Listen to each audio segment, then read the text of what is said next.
Wait കുറയ്ക്കാൻ വേണ്ടിയിട്ട് breakfast അങ്ങോട്ട് ഒഴിവാക്കും. പക്ഷേ ഈ ബ്രേക്ക്ഫാസ്റ്റ് ഒഴിവാക്കുന്നത് നമുക്ക് ഗുണത്തെക്കാളേറെ ദോഷമാണ് ചെയ്യുന്നത്.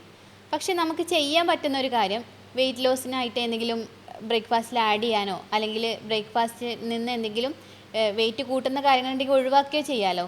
അങ്ങനെയുള്ള എന്തെല്ലാം കാര്യങ്ങളുണ്ട്? ബ്രേക്ക്ഫാസ്റ്റിൽ പരമാവധി എണ്ണയിൽ പൊരിച്ചത്, ഫാസ്റ്റ് ഫുഡ്, ഫ്രോസൺ ആയിട്ടുള്ള സംഗതികൾ ഇതെല്ലാം ഒഴിവാക്കുക. പഞ്ചസാര പാടെ വർജിക്കാൻ ശ്രമിക്കുക. നമ്മൾ എന്താ ചെയ്യുക പറഞ്ഞു കഴിഞ്ഞാൽ, ചായ എല്ലാവർക്കും ഒഴിച്ച ചായയിൽ നിന്ന് 1-2 സ്പൂണ് വീണ്ടും പഞ്ചസാര ആഡ് ചെയ്യും. പരമാവധി ഒഴിവാക്കുക. പിന്നെ പലപ്പോഴും ന്യൂഡിൽസ്, അതുപോലെ തന്നെ സോസ്, മയോണൈസ് ഇത്തരം സാധനങ്ങളാണ് ഡിപ്പായിട്ട് നമുക്ക് വേണ്ടത്. ബ്രെഡ്, അതുപോലെ തന്നെ ബർഗേഴ്സ്, സാൻഡ്വിച്ച് ഇതൊക്കെയാണ് നമ്മൾ പലപ്പോഴും ഭക്ഷണത്തിൽ ഉൾപ്പെടുത്തേണ്ടത്. ഇതൊക്കെ ഒഴിവാക്കുക. പകരം പുട്ട് ഉപയോഗിക്കാം, അപ്പം ഉപയോഗിക്കാം, ദോശ ഉപയോഗിക്കാം, സാമ്പാർ ഉപയോഗിക്കാം, ഇഡ്ഡലി ഉപയോഗിക്കാം, മുട്ട ഉപയോഗിക്കാം. പിന്നെ പ്രോബയോട്ടിക് ആയിട്ട് നിങ്ങൾക്ക് തൈര് ഉപയോഗിക്കാം. പിന്നെ എപ്പോഴും ഓർമ്മിപ്പിക്കേണ്ട സംഗതി സലാഡുകൾ ഉപയോഗിക്കാം. എണ്ണമെഴുക്ക് പരമാവധി ഒഴിവാക്കുക. നമ്മുടെ ചപ്പാത്തി അത് ഓക്കെയാണ്, എന്നാൽ ഇത് തന്നെ പൊറാട്ടയാകുമ്പോൾ അത് അപകടമാണ്. ഇത് തന്നെ ഭൂരിയാവുമ്പോൾ ആ എണ്ണമെഴുക്ക് കൂടെ വരുമ്പോൾ കൂടുതൽ അപകടത്തിലേക്ക് പോവുകയാണ് ചെയ്യുക. ഇത്തരം സംഗതികൾ പരമാവധി ഒഴിവാക്കുക. സർ, ഈ പുറത്തുനിന്ന് നമ്മൾ ഭക്ഷണം കഴിക്കുന്നത് നമുക്ക് ഹെൽത്തി ആയിട്ടാണോ? എനിക്ക് പണി വാങ്ങിച്ചു തരാനുള്ള ചോദ്യമാണ് ചോദിക്കുന്നത്. കാരണം ഞാൻ പലപ്പോഴും പുറത്തുനിന്ന് ഭക്ഷണം കഴിക്കുന്ന ആളാണ്. പലപ്പോഴും ആളുകൾ വന്നിട്ട് ചോദിക്കും, നിങ്ങൾ യൂട്യൂബിലുള്ള ഡോക്ടറല്ലേ, പിന്നെ എന്താ ഇവിടെ വന്നിട്ടുള്ളത് എന്നുള്ളത്. ഒറ്റ വാക്കിൽ ഉത്തരം പറഞ്ഞുതരാം. ഹോട്ടലിൽ നിന്ന് ഭക്ഷണം കഴിക്കുക എന്നുള്ളത് തെറ്റൊന്നുമല്ല. നമ്മളിപ്പോൾ ഒരു യാത്ര പോകുമ്പോൾ രാവിലെ മുതൽ വൈകുന്നേരം വരെ പട്ടിണി കിടക്കുന്നത് ഒഴിവാക്കാൻ നമ്മൾക്ക് ഹോട്ടൽ വലിയ സഹായമാണ്. പക്ഷേ എന്താ സംഭവിക്കുന്നത്? പഴകിയ ഭക്ഷണങ്ങൾ, അമിതമായിട്ട് മസാലകൾ ചേർത്തിട്ടുള്ള ഭക്ഷണങ്ങൾ, ഫ്രോസൺ ആയിട്ടുള്ള സാധനങ്ങൾ, കെമിക്കൽ ചേർത്തിട്ടുള്ള സാധനങ്ങൾ ഇതൊക്കെ തട്ടിക്കഴിഞ്ഞാൽ ശരീരത്തിന് കേടാവുക ചെയ്യാം. ഞാനപ്പോൾ അതിനെപ്പോഴും ചെയ്യുന്ന ഒരു രീതിയുണ്ട്.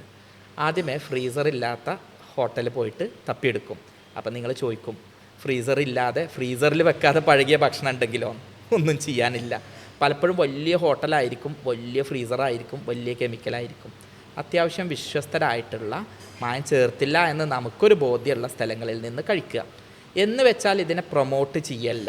തീരെ ഭക്ഷണം കഴിക്കാതെ വയറിൽ അൾസർ വരുന്നതും, തീരെ ഭക്ഷണം കഴിക്കാതെ എവിടെയെങ്കിലും തലചുറ്റി ഷുഗർ വന്ന് പ്രശ്നങ്ങൾ ഉണ്ടാവുന്നതും വന്ന് നോക്കുമ്പോൾ അതിലേറെ നല്ലത് നമ്മൾക്ക് കിട്ടുന്ന ഹെൽത്തി ഫുഡ് ഹോട്ടലുകളിൽ നിന്ന് കഴിക്കുക എന്നുള്ളതാണ്. ഡോക്ടറെ, പണ്ടൊക്കെ എല്ലാ വീടുകളിലും 8:30-9 മണിയാകുമ്പോൾ എല്ലാവരും കിടന്നുറങ്ങും.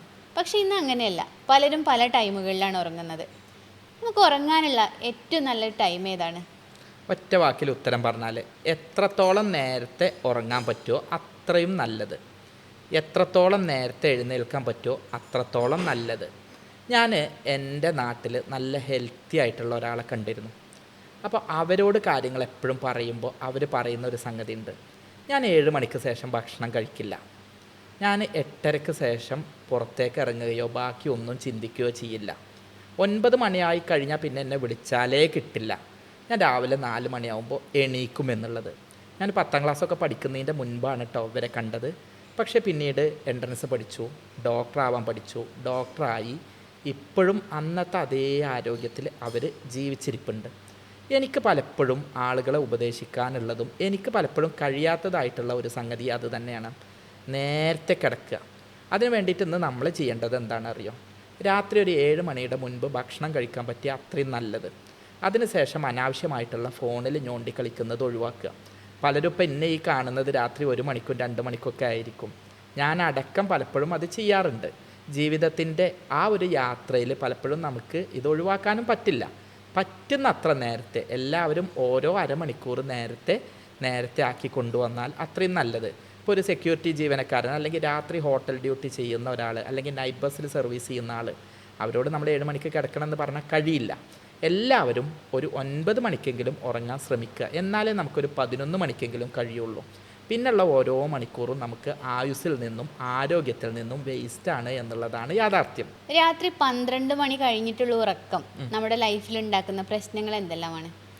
ഇതിന് പണ്ട് ഞങ്ങളുടെ ഒരു സാറ് പറഞ്ഞൊരു മറുപടി ഉണ്ട്. ഇങ്ങനെയാണെങ്കിൽ പിന്നെ നിങ്ങൾ ഉറങ്ങേണ്ട ആവശ്യമില്ല. നിങ്ങൾക്ക് എന്താണോ ഉറക്കം കൊണ്ട് ഉദ്ദേശിക്കുന്നത് അതൊന്നും കിട്ടില്ല എന്നുള്ളത്. ഒന്നാമത്തത്, നമ്മുടെ ബ്രെയിന് ശരിക്കും പ്രവർത്തിക്കില്ല.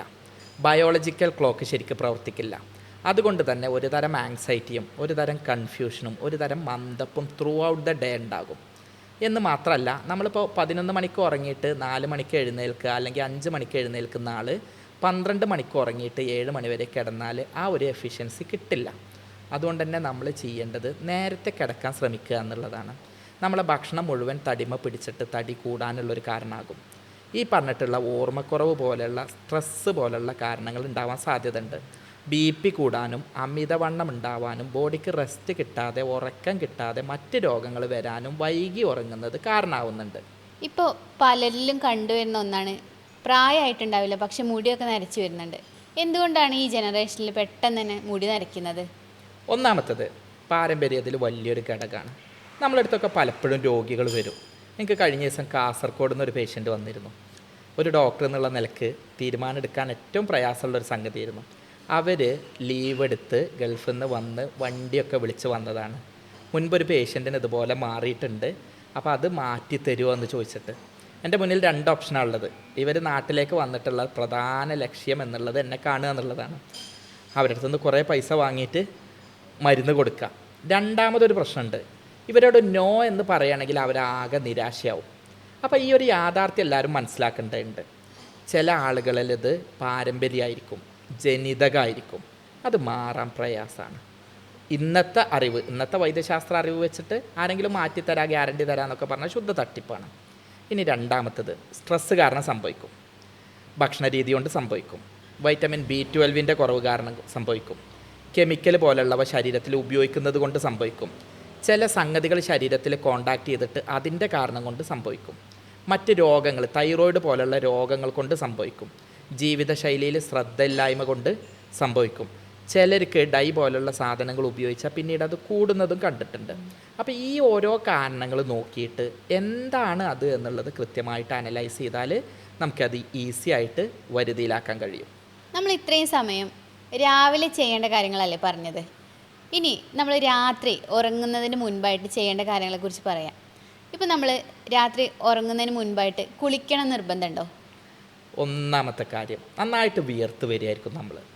ആ വിയർപ്പിൽ രോഗാണുക്കൾ വളർന്ന് പ്രത്യേകിച്ച് ഫംഗസ് വളർന്നിട്ട് ചൊറിച്ചിലുണ്ടാവാനും നമ്മളെ പങ്കാളിക്ക് മണം വന്നിട്ട് ഒരു ഫ്രഷ്നെസ് കിട്ടാതെ ആവാനൊക്കെ അത് കാരണമാവും. അപ്പോൾ ഏറ്റവും നല്ലത് കുളിക്കുന്നതാണ്. രണ്ടാമത്തത്, കുളിച്ച് കഴിഞ്ഞാൽ ടെമ്പറേച്ചർ ഒന്ന് കുറയും, നല്ല ചൂടാണ്. അപ്പോൾ ബോഡിക്ക് അത് ഈസി ആയിട്ട് എന്ത് ചെയ്യാൻ പറ്റും, നല്ല സുഖനിദ്ര കിട്ടാൻ പറ്റും. മൈൻഡും ബോഡിയൊക്കെ ഒന്ന് റിലാക്സ് ആവും, മസിലുകളൊക്കെ ഒന്ന് റിലാക്സ് ആവും. അപ്പോൾ സുഖനിദ്ര കിട്ടാൻ അത് ഏറെ സഹായകരമായിരിക്കും. ഇത് മാത്രമല്ല, തലച്ചോറിൽ നമ്മുടെ ശരീരം അങ്ങ് അയ്യുമ്പോൾ തന്നെ തലച്ചോറിൽ കുറേ സ്ട്രെസ്സുകൾ തീരും. അപ്പോൾ ഡീപ്പ് സ്ലീപ്പ് കിട്ടാനും ഇടയിൽ ചുട്ടിട്ടും ചൊറിഞ്ഞിട്ടും മാന്തിയിട്ടും എഴുന്നേറ്റ് ശല്യപ്പെടാതിരിക്കാനും ഉറങ്ങുന്നതിൻ്റെ മുൻപ് കുളിക്കുക എന്നുള്ളത് വളരെ നല്ലൊരു കാര്യമാണ്. രണ്ട് നടക്കുന്നുണ്ട്, cool mind and body. Mind and body ഇതന്നെയല്ലേ കാര്യങ്ങൾ. അതെ. ഇവിടെ ഈ ചികിത്സ എന്നൊക്കെ പറയുന്നത് ഇത്രയേ ഉള്ളൂ. അതല്ലാതെ കുറേ വാരി വലിച്ചിട്ട് കുറേ സംഗതികളും കുറേ കെമിക്കലും കുറേ മരുന്നും അടിച്ചേൽപ്പിക്കല്ല. നമ്മളെ ശരീരത്തിന് നല്ലതാണ്ടാവും. ഇപ്പോൾ സിഗരറ്റ് വലിച്ചാൽ എന്താ ഉണ്ടാവുന്നത്, അത് വലിച്ച് കയറ്റുമ്പോൾ അവൻ ചുമക്കുകയാണ്, ഇത് ഇത്ര നല്ല സാധനം അല്ല എന്ന് മാത്രമല്ല അത് എത്തിക്കഴിഞ്ഞാലും ഗുണം കിട്ടുന്നില്ല. എന്നാൽ നല്ല കഴിഞ്ഞതിന് ശേഷം കൂടുതലുള്ള ആളുകൾക്കും അതും ബുദ്ധിമുട്ട് വരികയാണ്. എന്നാൽ നേരെ തിരിച്ച് രാവിലെ എഴുന്നേൽക്കാൻ കുറച്ച് ബുദ്ധിമുട്ടാണ്, പക്ഷെ അത് എഴുന്നേറ്റ് കിട്ടിയാൽ ഫ്രഷ് ആവുക ചെയ്യുന്നത്, വേറെ പ്രയാസമൊന്നുമില്ല, ആരോഗ്യം ഉണ്ടാവുക ചെയ്യുന്നത്. രാത്രി നമ്മൾ ഭക്ഷണം കഴിക്കുന്നത് ഏത് സമയത്ത് കഴിക്കുന്നതാണ് ഏറ്റവും ഉചിതം? ഞാൻ കഴിഞ്ഞ പ്രാവശ്യം നീ ഈ പോഡ്കാസ്റ്റിൽ ഈ ചോദ്യം ചോദിച്ചപ്പോൾ ഞാൻ അന്ന് കട്ട് ചെയ്യാൻ പറഞ്ഞു. അതിൻ്റെ കാരണം എന്താ പറഞ്ഞാൽ, ഞാൻ പലപ്പോഴും 11 മണിക്കും 12 മണിക്കും OP-ന്ന് പോയിട്ട് പിന്നെ ആ സമയം ഭക്ഷണം കഴിക്കലായിരുന്നു.